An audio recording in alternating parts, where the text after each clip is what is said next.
So it's 9 o'clock in the morning, it's about 30 degrees Celsius, and as you can see there's clear blue skies, not really a cloud in sight, and we'll see how that progresses as the day goes on.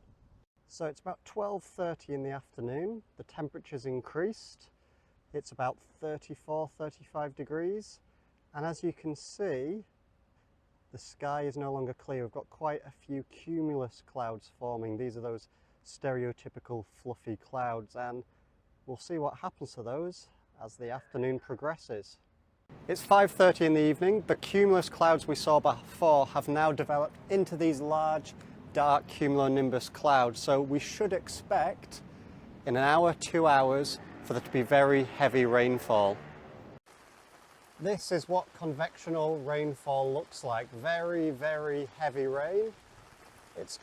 I'm just hearing thunder in the background as well. It's no exaggeration to say that if the umbrella wasn't above my head right now, I might as well be in a shower. It's raining really, really heavily. For the process of convectional rainfall, we start off with a line to represent the Earth, and then we'll have a body of water. That could be a sea or a lake. And we need the sun. That's the most important part of this diagram because it drives the whole process. So at A level, we should certainly be referring to this as incoming solar radiation, or incoming shortwave radiation would be even better. At Key Stage 3 or GCSE, simply saying the sun's energy or sun's heat is good enough.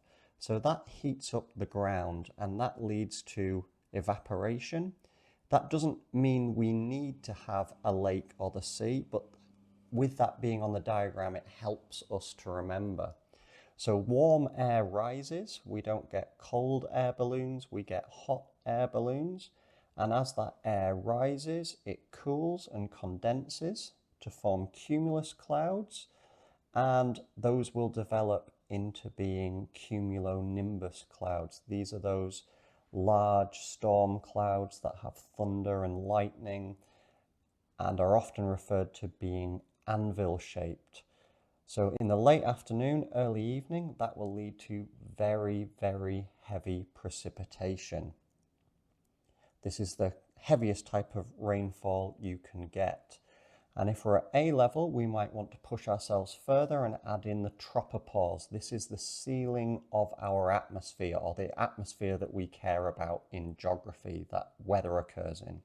So to summarize, incoming solar radiation heats up the ground. That leads to evaporation. That warm, moist air will rise.